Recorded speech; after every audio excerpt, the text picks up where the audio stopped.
Hello, आज light नाहीये, generator चालू आहे. जर समजा मध्ये लाईट गेलीच तर पुन्हा याच लिंकवरती लाईट आल्यानंतर लगेच चालू होईल. तरी कृपया जोपर्यंत व्हिडिओ चालू आहे तोपर्यंत आपण या ठिकाणी चालू करूया. आज आपण एसएससी बोर्ड प्रश्नसंच क्रमांक 9 उत्तरासह या ठिकाणी आज आपण या विद्युतधारेचे परिणाम मध्ये शेवटचा व्हिडिओ पाहणार आहोत. आणि दीर्घोत्तरी प्रश्न जे आहेत ते प्रश्न कशा पद्धतीने लिहायचे यामध्ये साधारणपणे एक आपल्याला 10-12 स्लाइड दिलेले आहेत. छोटा व्हिडिओ आहे. आणि इलेक्ट्रिक जनरेटर वरती कशा पद्धतीने 2 मार्काचा, 3 मार्काचा, 4 मार्काचा, 5 मार्काचा प्रश्न विचारला जाऊ शकतो हे आपण या ठिकाणी पाहणार आहोत. चला तर मग आपण सुरू करूया. एसएससी बोर्ड आयएमपी प्रश्नसंच क्रमांक 9 उत्तरासह विद्युतधारेचे परिणाम आणि यामध्ये आपण पाहणार आहोत दीर्घोत्तरी प्रश्न. सुरुवातीला आपण विद्युत जनित्र किंवा इलेक्ट्रिक जनरेटर म्हणजे काय ते या ठिकाणी पाहूया.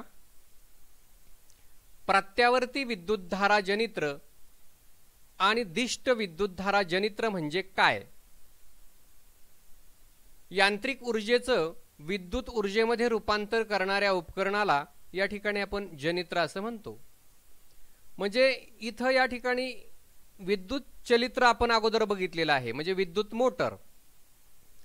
आणि ती मोटर आपण विद्युत धारेवरती चालते किंवा या ठिकाणी ती चालवण्यासाठी आपल्याला विजेची आवश्यकता असते हे आपण पाहिलेलं आहे. म्हणजे यांत्रिक ऊर्जा जी आहे या यांत्रिक ऊर्जेपासून ही विद्युत ऊर्जा निर्माण केली जाते आणि ते जे उपकरण आहे त्या उपकरणाला आपण विद्युत जनित्र असं म्हणतो. आता यांत्रिक ऊर्जेचे रूपांतर प्रत्यावर्ती विद्युतधारेत करणाऱ्या विद्युत जनित्राला प्रत्यावर्ती विद्युतधारा जनित्र असं म्हणतात. आपण या अगोदर प्रत्यावर्ती विद्युतधारा म्हणजे नेमकं काय आणि दिष्ट विद्युतधारा म्हणजे नेमकं काय ते पाहिलेलं आहे. याच्या पुढच्या स्लाइडमध्ये मी पुन्हा वाटलं सर तुम्हाला थोडक्यामध्ये पुन्हा सांगेल. आता दुसरा मुद्दा इथं दिलेला आहे की यांत्रिक ऊर्जेचं रूपांतर दिष्ट विद्युतधारेत करणाऱ्या जनित्राला दिष्ट विद्युतधारा जनित्र असं म्हणतात. आकृतीमध्ये तुम्हाला या ठिकाणी बघा, इथं हा नॉर्थ पोल आहे, त्यानंतर हा या ठिकाणी इथं साऊथ पोल आहे आणि इथं बघा इथं एक कडं आणि इथं एक दुसरं कडं अशा पद्धतीने दाखवलेलं आहे. आणि एबीसीडी कॉईल जी आहे ती या ठिकाणी अशा पद्धतीने या ठिकाणी ही एबीसीडी कॉईल दाखवलेली आहे. त्यानंतर या ठिकाणी इथं ब्रशेस दाखवलेले आहे. हा एक ब्रश आहे, हा एक ब्रश आहे. इथून त्याचं कनेक्शन जे आहे ते आपण या ठिकाणी इथं गॅल्व्हॅनोमीटरला दिलेलं आहे. आणि ज्यावेळेस या ठिकाणी हे विद्युत जनित्र चालतं त्यावेळेस इथं आपल्याला या गॅल्व्हॅनोमीटर मध्ये विद्युतधारा तयार झाली आहे की नाही ते आपल्याला याच्यावरून सहजपणे समजतं.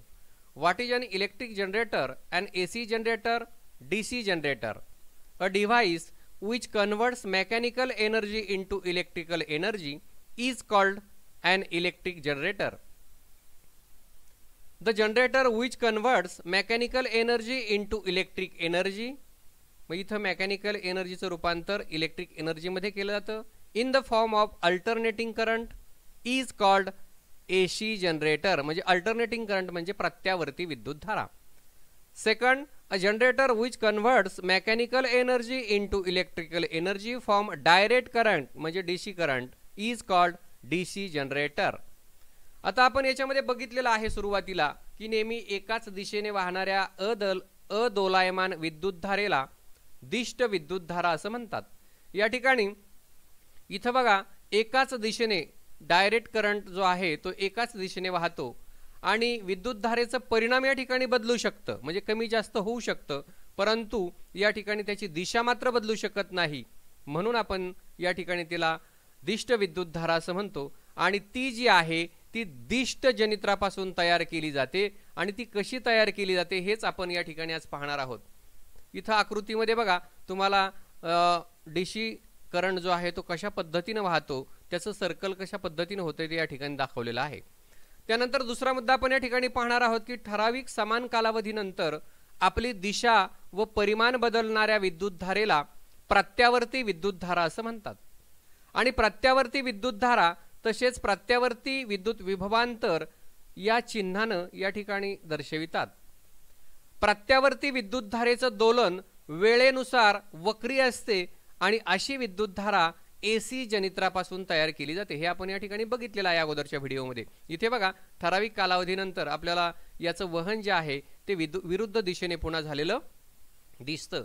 अशा पद्धतीने आपण दिष्ट विद्युतधारा म्हणजे काय आणि प्रत्यावर्ती विद्युतधारा म्हणजे काय या ठिकाणी इथं पाहिलेलं आहे. त्यानंतर पुढचा मुद्दा या ठिकाणी आपण पाहणार आहोत. महत्त्वाचा मुद्दा तो म्हणजे इलेक्ट्रिक जनरेटर किंवा विद्युत जनित्र आपण त्याला म्हणतो. तर या ठिकाणी इथं बघा आपण जशी विद्युत चलित्राची मांडणी बघितलेली आहे किंवा रचना बघितलेली आहे तशाच पद्धतीनं या विद्युत जनित्राची रचना आणि कार्य या ठिकाणी तुम्हाला SSC बोर्डाच्या परीक्षेला मोठा दीर्घोत्तरी प्रश्न जो आहे त्याच्यामध्ये हा प्रश्न विचारला जाऊ शकतो किंवा फक्त आकृती काढायला 2 मार्काला विचारली जाऊ शकते किंवा दिष्ट विद्युतधारा आणि प्रत्यावर्ती विद्युतधारा 2 मार्काला फरक विचारला जाऊ शकतो. अशा दिष्ट जनित्र आणि प्रत्यावर्ती जनित्र याच्यावरती सुद्धा 2 मार्काला फरक विचारला जाऊ शकतो. अशा पद्धतीनं याच्यावरती वेगवेगळ्या प्रकारचे प्रश्न जे आहेत या घटकावरती आपल्याला या ठिकाणी विचारले जाऊ शकतात. इथं नॉर्थ पोल घेतलेला आहे, या ठिकाणी साऊथ पोल घेतलेला आहे. आता थोडंसं आज फास्ट होतंय कारण लाईट गेलेली आहे. अचानक जर गेली तर व्हिडिओ बंद पडेल आणि पुन्हा येण्याची आपल्याला वाट बघावी लागेल. म्हणून थोडंसं आपण जरा फास्ट घेत आहोत. या ठिकाणी हा ABCD जो आहे ती ABCD या ठिकाणी इथं कॉईल दाखवलेली आहे. इथे बघा DC जनरेटर डायरेक्ट करंट किंवा दिष्ट विद्युतधारा आपण म्हणतो. त्या ठिकाणी इथं स्प्लिटिंग जी आहे ती एकच दाखवलेली आहे. आणि जर AC जनरेटर म्हणजे अल्टरनेटिंग करंट अगोदर आपण बघितलेला आहे त्याच्यामध्ये इथं बघा 2 प्रकारच्या रिंगा दाखवलेल्या आहेत आणि एक या ठिकाणी ब्रश आहे आणि दुसरा जो आहे तो दुसऱ्या रिंगाला ब्रश जोडलेला आहे. आणि अशा पद्धतीनं या ठिकाणी पिवळा बाण दाखवलेला आहे की विद्युतधारेची दिशा जी आहे या ठिकाणी या बाजूने जाते. त्यावेळेस चुंबकीय क्षेत्र जे आहे ते N ध्रुवाकडून S ध्रुवाकडे जातं. हे आपण विद्युत चलित्रामध्ये पाहिलेलं आहे. त्यानंतर विद्युत जनित्राची रचना कशा प्रकारची असते ते या ठिकाणी आपण पाहणार आहोत.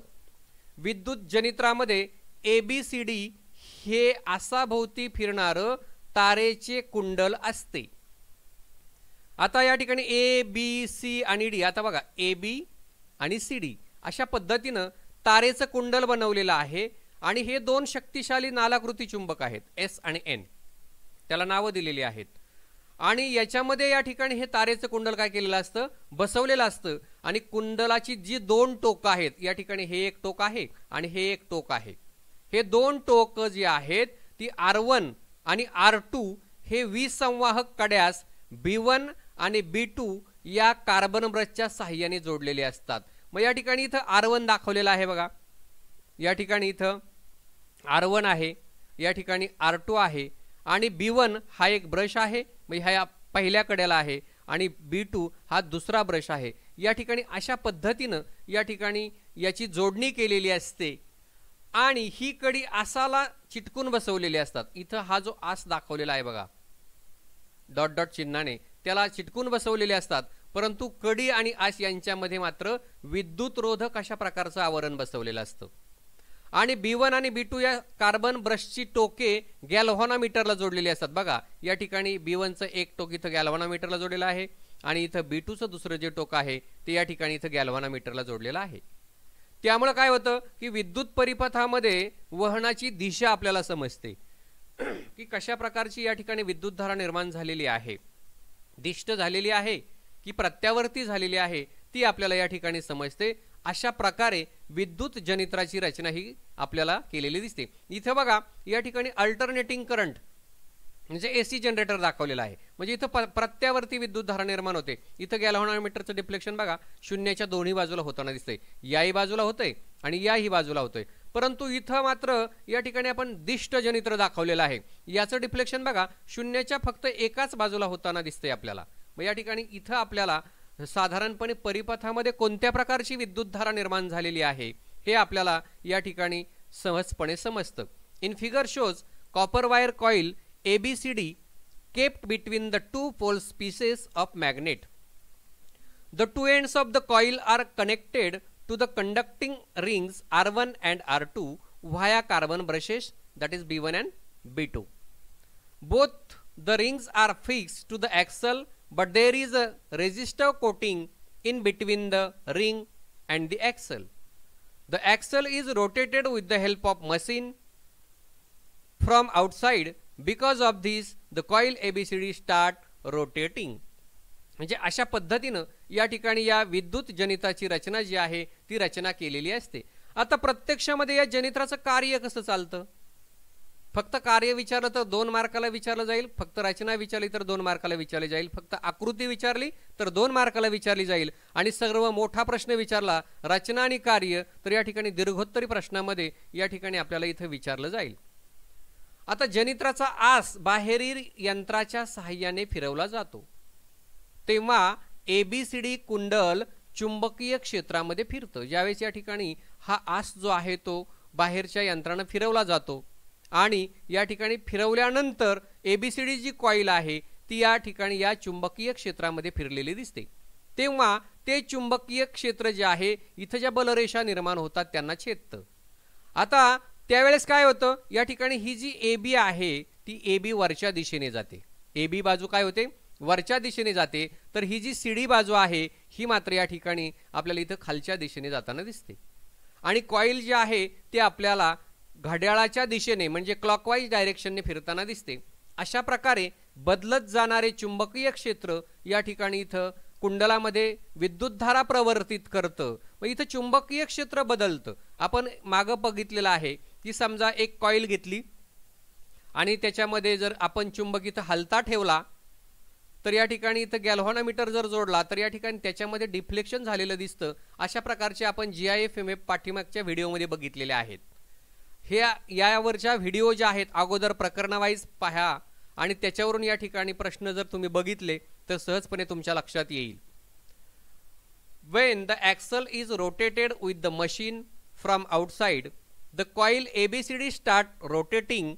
Upon rotating the axle, the branch AB goes up and the branch CD goes down. That is, the coil ABCD rotates clockwise. म्हणजे अशा पद्धतीनं AB वरच्या दिशेने आणि CD बाजू जी आहे ती खालच्या दिशेने जाते आणि कॉईल जी आहे ती घड्याळाच्या दिशेने आपल्याला फिरताना दिसते. आणि अशा पद्धतीनं या ठिकाणी बदलत जाणारं चुंबकीय क्षेत्र जे आहे ते या कुंडलामध्ये निर्माण होतं आणि या ठिकाणी आपल्याला प्रत्यावर्ती विद्युतधारा जी आहे ती प्रत्यावर्ती विद्युतधारा तयार झालेली दिसते. त्यानंतर पुढचा मुद्दा आपण या ठिकाणी पाहणार आहोत. या विद्युतधारेच्या दिशा म्हणजे आता इथं जी विद्युतधारा तयार झालेली आहे या विद्युतधारेच्या दिशा फ्लेमिंगच्या डाव्या हाताच्या नियमाने ठरवली जाते.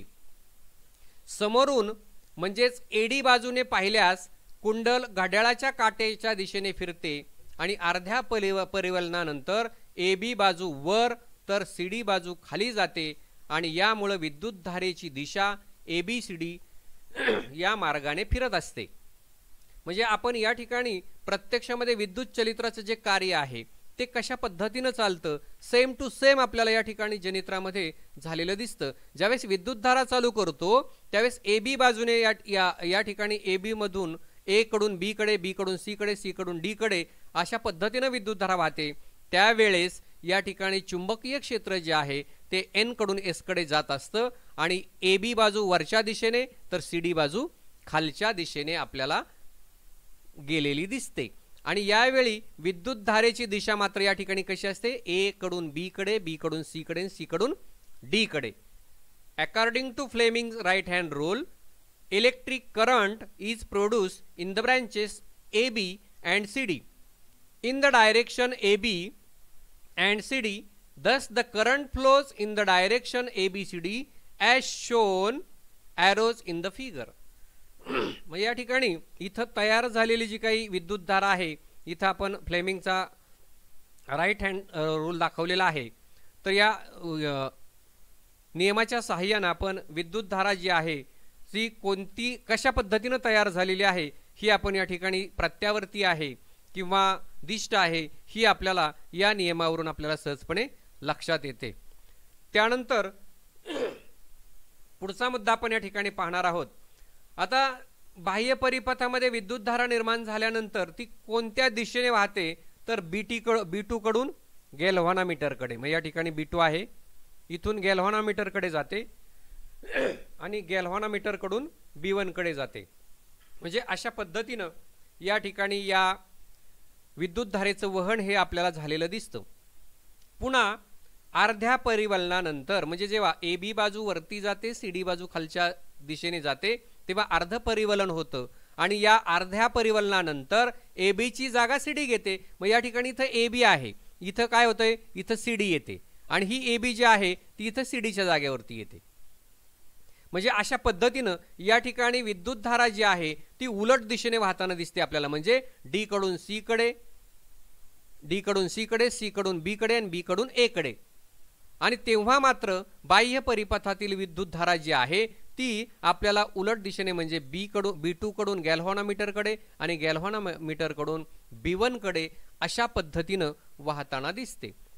In the external circuit the current flows from B2 to B1 through the galvanometer if instead of one loop coil a coil consisting of several turns is used.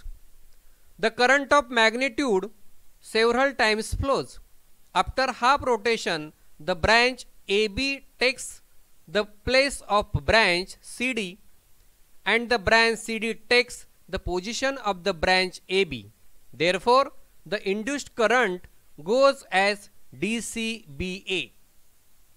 म्हणजे या ठिकाणी विद्युतधारेची दिशा जी आहे ती आपल्याला D कडून C कडे, C कडून B कडे आणि B कडून A कडे अशा पद्धतीने वाहताना दिसते। त्यानंतर पुढचा मुद्दा आपण या ठिकाणी पाहणार आहोत। जर समजा CD बाजू B2 व AB बाजू B1 च्या संपर्कामध्ये आल्यानंतर बाह्य परिपथामध्ये विद्युतधारा जी आहे ती विद्युतधारा B1 कडून B2 कडे वाहते आणि या क्रिया ज्या आहेत म्हणजे बघा या ठिकाणी B2 कडून म्हणजे समजा B2 कडून B1 कडे किंवा या ठिकाणी बघा इथं उलट दिशा दाखवलेली आहे। AB इथं होती ती इथं आलेली आहे आणि CD इथं होती ती या ठिकाणी आलेली आहे।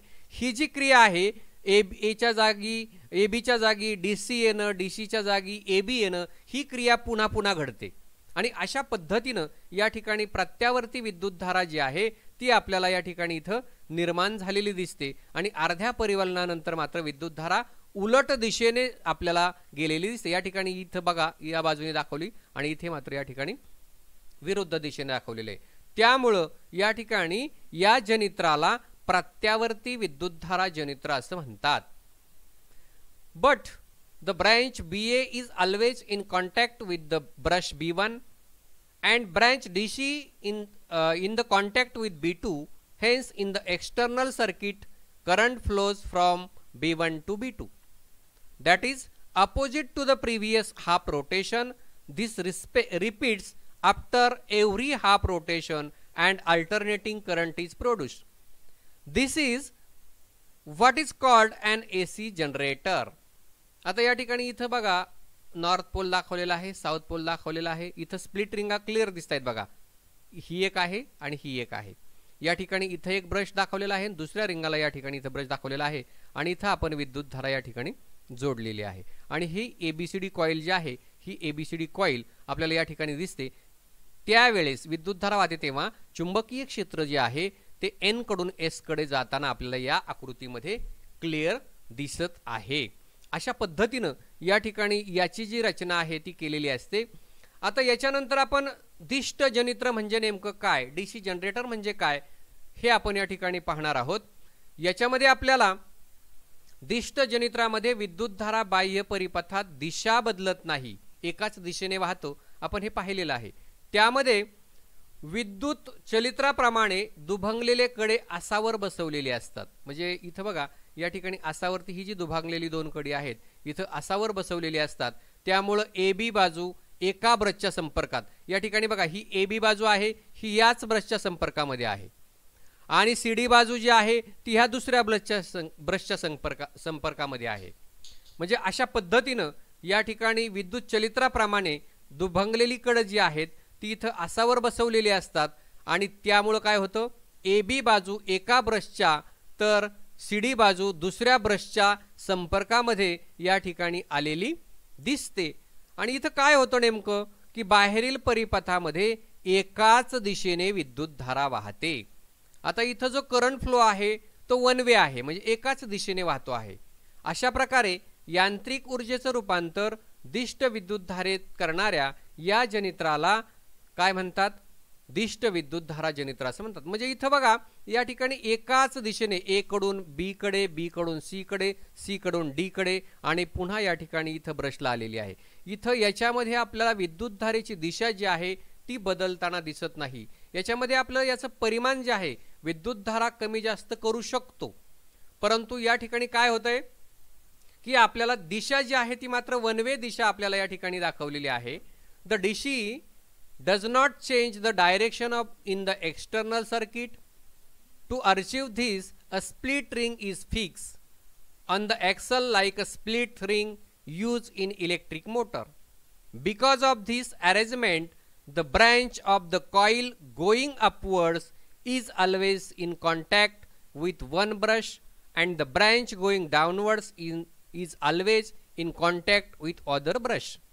म्हणजे अशा पद्धतीनं या ठिकाणी विद्युतधारा जी आहे ती एकाच दिशेने वाहते, म्हणून या ठिकाणी त्याला आपण दिष्ट विद्युत जनित्र असं म्हटलेलं आहे। Hence the current flows in one direction in the external circuit, this is why this generator is called as DC generator. आता इथं बघा AC जनरेटर आणि DC जनरेटरची आपल्याला या ठिकाणी आकृत्या दाखवलेल्या आहेत, GIF इमेज।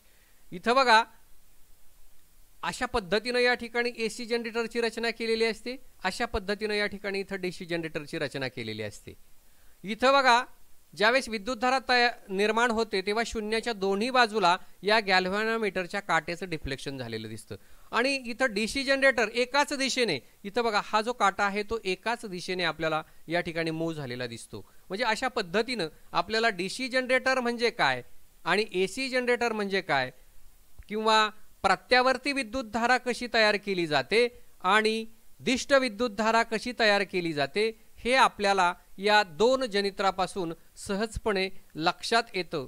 त्यानंतर पुढचा मुद्दा आपण या ठिकाणी एक पाहणार आहोत, तो म्हणजे अतिशय महत्त्वाचं शास्त्रीय कारण आहे की विद्युत इस्त्री, टोस्टर यासारख्या साधनांमध्ये शुद्ध धातूऐवजी नायक्रोम सारख्या संमिश्राचा उपयोग करतात।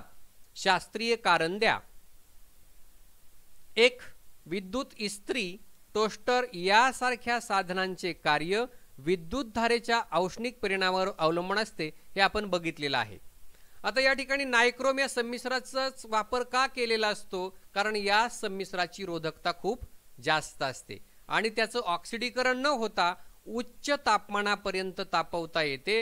हे शुद्ध धातूच्या बाबतीमध्ये शक्य नसतं। म्हणजे जेवढा नायक्रोम आपण जास्त तापू तर त्या ठिकाणी तो वितळणार नाही, परंतु शुद्ध धातू मात्र काय होईल, लगेच वितळेल। म्हणून अशा साधनांच्या मध्ये शुद्ध धातूऐवजी नायक्रोम सारख्या संमिश्राचा उपयोग करतात। The coil in heating devices such as a toaster and electric iron are made of an alloy such as nichrome rather than the pure metal.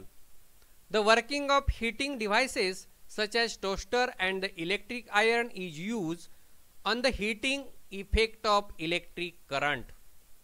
That is conversion of electric energy into heat by passage of electric current through the metallic conductor.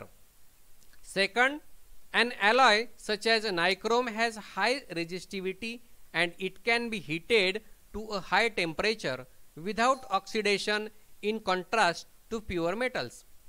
Therefore, the coil in heating devices such as a toaster and the electric iron are made up of any alloy such as nichrome rather than the pure metal. अशा पद्धतीनं या ठिकाणी आपला आजचा जो video आहे थोडा fast झालेला आहे, कारण मध्येच व्हिडिओ बंद पडू नये म्हणून आपण अतिशय फास्ट घेतला। त्यासाठी हा व्हिडिओ पुन्हा पुन्हा बघा, कारण 4 मार्काचा, 2 मार्काचा, 3 मार्काचा प्रश्न या ठिकाणी या व्हिडिओवरती विचारला जाईल। जर तुम्हाला हा व्हिडिओ आवडला असेल तर लाईक करा, शेअर करा आणि निश्चितपणानं हा व्हिडिओ पुन्हा पुन्हा बघा, चांगला अभ्यास करा। पुन्हा भेटूया आपण असाच एक नवीन व्हिडिओ घेऊन। आणि जर आपण या चॅनलला नवीन असाल तर निश्चितपणानं सबस्क्राईब करा, म्हणजे सर्व व्हिडिओ जे आहेत ते आपल्याला या ठिकाणी पाहावयास मिळतील।